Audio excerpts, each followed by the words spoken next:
The impact we see on schools, I think, is really multifaceted. They're having very different conversations than they've had before with different audiences. So instead of getting a group of policymakers that think they know what's going on, they're still in the room. But now we've got kind of the crap detectors, and they would be the students, of saying, okay, that's kind of cool in your world. It makes no sense in my world as a student. So we're seeing schools think differently, structure themselves differently. We're seeing students take on more responsibility around discipline issues, in the sense that they're responsible for doling out the consequences for good behavior or bad behavior. All of a sudden, good behavior is on the rise, bad behavior, is lessening. So we're seeing the structure change, and not so much that, I'm looking at the organizational chart that looks any different, but the way it's being operationalized is really different. We're seeing classrooms generated around students' interests.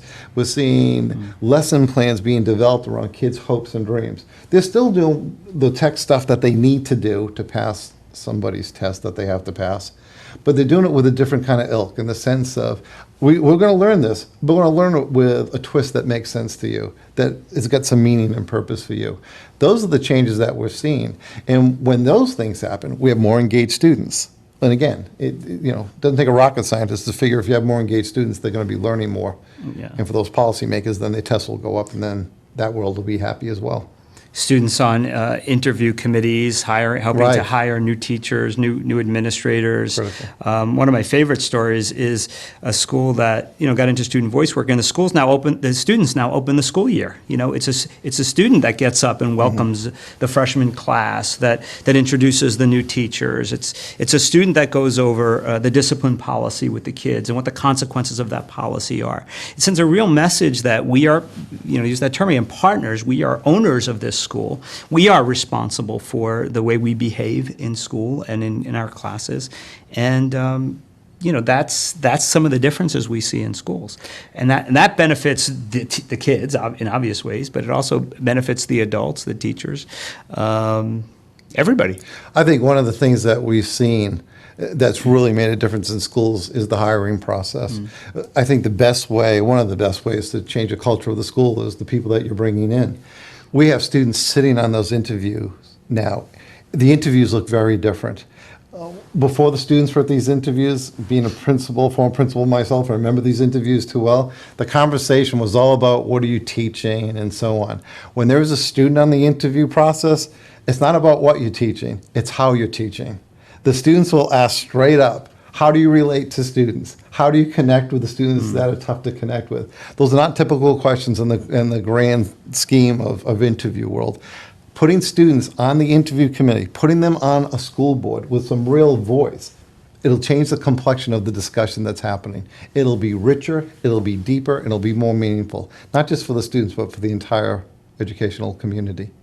One of my favorites is getting away from staff meetings and starting to have, school meetings or community meetings, again, gatherings of stakeholders, the majority of which will be the teachers there, but having students come to those meetings as well. You want to stop teachers coming late to staff meetings. You want to stop teachers doing crossword puzzles or reading the newspaper in the back of the room during a staff meeting.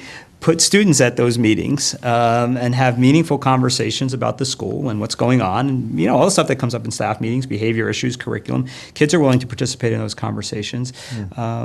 And it just changes the way the school approaches its everyday life.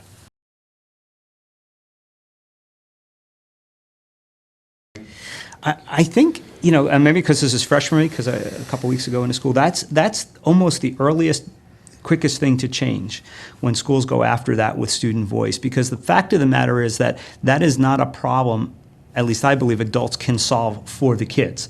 We can bring it to their attention, but ultimately adult solutions push the problem somewhere else when it comes to bullying. If you clean it up in the hallway, it goes, in the bathroom. If you clean it up in the bathroom, it goes into the bus stop. But when kids take responsibility for cleaning that up themselves through peer pressure and sending the message that it's not cool to bully people, that number, we measure that in our survey. That measure changes pretty dramatically once the students start to take responsibility for that. I think the work that we do as a K-16 issue, I really do see it as a seamless piece. It gets operationalized very differently. But to think 8-year-olds don't have a voice and what matters to them is pretty naive thinking. We do think 8-year-olds have a voice. Anyone that has a kid will realize a 2-year-old has a voice.